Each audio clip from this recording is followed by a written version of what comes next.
හම්බෙච්ච දේ. ලස්සන අංගයක් නේ. ලස්සන අන්තට්ටුවක්.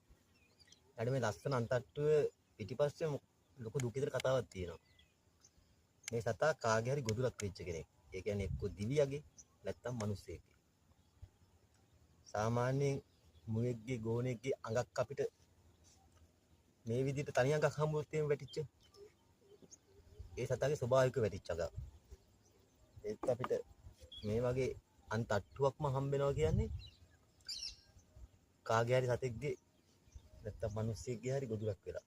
ගොඩක් පරණයි. මේක බලපුවම කියන්න පුළුවන් අවුරුදු 2ක් 3කටත් වඩා පරණ හිස් කබලක්. තට්ටුවම තියෙනවා. මේ වගේ දේවල් නම් ළඟ තියාගන්න හිතන්නවත් එපා.